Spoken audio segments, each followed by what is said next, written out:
राजधानी भोपाल से इस वक्त की बड़ी खबर।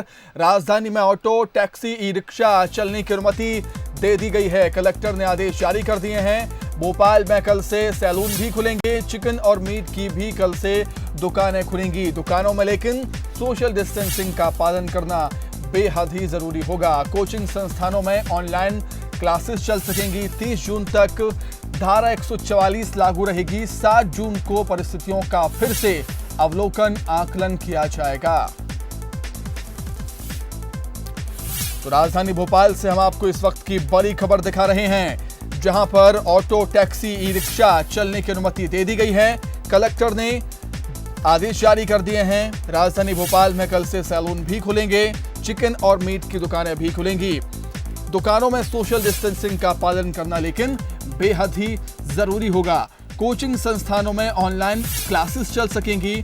वहीं 30 जून तक धारा 144 लागू रहेगी राजधानी भोपाल में। 7 जून को कंडीशंस का फिर से अवलोकन किया जाएगा, आकलन किया जाएगा, उसके बाद फिर फैसला लिया जाएगा। अधिक जानकारी के लिए हम सीधे रुख करेंगे हमारे संवाददाता आकर्ष का। आकर्ष, अनलॉक 1 की तरफ हम बढ़ चुके हैं और कई रियायतें भी मिलना है। इसमें राजधानी भोपाल से बड़ी खबर है, बहुत सी चीजों में छूट दी गई है। क्या कुछ गाइडलाइंस, क्या कुछ नियम होने वाले हैं इनको लेकर? इसमें साफ तौर पर जो लॉकडाउन 5 है उसमें जो गतिविधियां शुरू करने का फैसला केंद्र ने किया था, उसके बाद राज्य सरकार पर विशेष अधिकार था कि वो उन गतिविधियों में कौन कौन सी गतिविधियां अपने प्रदेश में शुरू करना चाहते हैं। ऐसे में जो जिले हैं उनके कलेक्टरों को भी विशेष अधिकार दिया गया था कि परिस्थितियों के आधार पर जो गतिविधियाँ शुरू करनी हैं लोगों के लिए उसमें कटौती कर सकते हैं। इसी को लेकर पहले दिन देखने को मिला था राजधानी भोपाल में कि कुछ गतिविधियाँ शुरू नहीं हुई थी। इसको लेकर हालांकि जिला प्रशासन की टीम अवलोकन कर रही थी और यही देखने को मिला है कि आज जिस तरीके का आदेश आया, कलेक्टर तरुण पिथोड़े ने जिस तरीके का आदेश दिया है कि ऑटो रिक्शा, जो ई रिक्शा हैं और टैक्सी, इनको चलाने की परमिशन दी गई है। लेकिन सबसे अहम बात यह है कि ये सब चलाए जाएंगे। इससे राजधानी भोपाल पटरी पर लौटती जरूर देखी जाएगी, लेकिन इसमें नियम बहुत ही सख्त हैं। सोशल डिस्टेंसिंग का पालन करना होगा, सैनिटाइजेशन प्रॉपर तरीके से करना होगा। जो वहाँ पर लोग बैठेंगे ऑटो रिक्शा में, डिस्टेंस प्रॉपर रखा जाएगा। ऐसे नहीं कि पहले के जैसे भीड़ बहुत बड़ी संख्या में उसमें रिक्शे में बैठा ले जाए। तो ये तरीके के सोशल डिस्टेंसिंग का पालन अहम तौर पर। दूसरा बात की जाए, सैलून खोलने की भी परमिशन जो है अब राजधानी भोपाल में कॉलोनियों में दे दी गई है। चिकन और मीट और फिश की दुकान था, तब तक पुलिस के सामने चुनौतियां तो थी ही। अब लेकिन अनलॉक 1 है, इसमें रियायतें बहुत हैं, सब चीजें अब खुल रही हैं, तो पुलिस के सामने और भी ज्यादा चुनौतियां बढ़ने वाली हैं।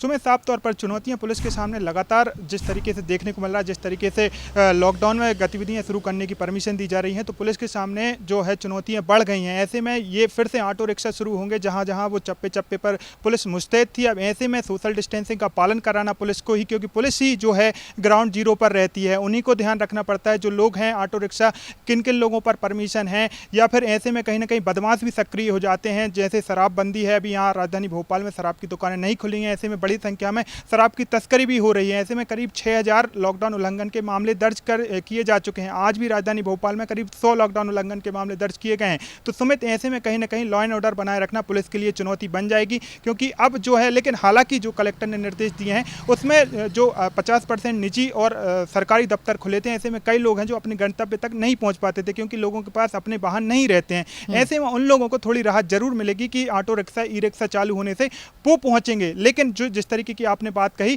कि ऐसे में पुलिस की जो है चुनौतियां लगातार बढ़ेंगी, क्योंकि ऐसे में बदमाश भी सक्रिय होंगे। और दूसरी बात करें दीपक, सुमित, जो है कि 7 तारीख में एक बार फिर जो है जिला प्रशासन की टीम पूरे ही जो परिस्थितियां उनका अवलोकन करेगी। ऐसा नहीं है कि 7 तारीख में जो रियायत है उसमें बढ़ोतरी की जा सकती है, कुछ जो रियायतें हैं उनमें कमी भी की जा सकती है। यदि राजधानी वासियों ने लॉकडाउन का पालन नहीं किया, निर्देशों का पालन नहीं किया, कोरोना संक्रमण यदि तेजी से फिर से बढ़ता नजर आया, तो ये भी देखा जा सकता है कि 7 तारीख में कुछ गतिविधियां कम भी की जा सकती हैं। सुमित, आकर्ष, आपका बहुत शुक्रिया तमाम बातचीत के लिए। तो अनलॉक 1 की शुरुआत पूरे देश में हो चुकी है और इसी को देखते हुए राजधानी भोपाल में कई रियायतें भी मिलने वाली हैं। ऑटो, टैक्सी, ई रिक्शा चलने की अनुमति है। कलेक्टर ने आदेश दे दिए हैं। सैलून भी खुलेंगे, चिकन मीट की दुकानें भी खुलेंगी, लेकिन दुकानों में सोशल डिस्टेंसिंग का पालन करना बेहद ही जरूरी रहेगा।